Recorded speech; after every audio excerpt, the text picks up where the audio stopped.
صلاح الدین ایوبی هاغه مسلمان و فاتح چې حتی دشمنانو یې هم درناوی کړ. بسم الله الرحمن الرحیم. ګرانو ورورو او خویندو، نن به تاسو ته د اسلامي تاریخ د هغه اتل کیسه وکړو چې توره یې یوازې د فتح لپاره نه وه، بلکې د اخلاقو، عدل او ایمان لپاره وه. هغه سړی چې بیت المقدس یې فتح کړ، خو وینه یې توی نه کړه. هو دا د سلطان صلاح الدین ایوبی رحمه الله کیسه ده. صلاح الدین ایوبی په 1100 او 93 میلادي کال کې وزیږید.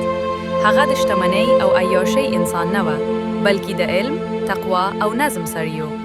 هغه به ویل که زه خپل نفس ته ماتې ورکړم نو دشمن به په خپله مات سي. هغه قرآن سره جوړه مینه لرله او د علماو مجلس به یې نه پرېښود. په هغه وخت کې مسلمانان په خپل منځ کې ویشل شوي وو.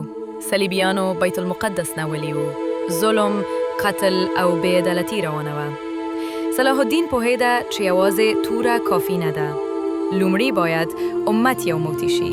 نو هغه مسلمانان سره یو کړل، اختلافونه یې ختم کړل، ایمان یې ژوندي کړل، د بیت المقدس دروازې خلاصي شوي. خو دا فتح د انتقام نه وه، بلکې د رحمت فتح وه. هغه وخت صلیبیانو ویره لرله. هغوی د قتل عام تمه درلوده، خو صلاح الدین اعلان وکړ چا چې وسلې کشودي هغه خوندي دی. نه ښځې وژل شوي، نه ماشومان نه زاره، حتی کلیساوې خوندي پاتې شوي. دا هغه اخلاق و چې نړۍ یې حیرانه کړه. د هغه لوی دشمن ریچارډ شیردل حتی هغه به یې ستاینه کوله. کله چې ریچارډ ناروغ شو، صلاح الدین ورته ډاکټر ولیږه، درمل یې ورولېږل. دا اسلامو، دا اخلاقو او دا حقیقي جهادو.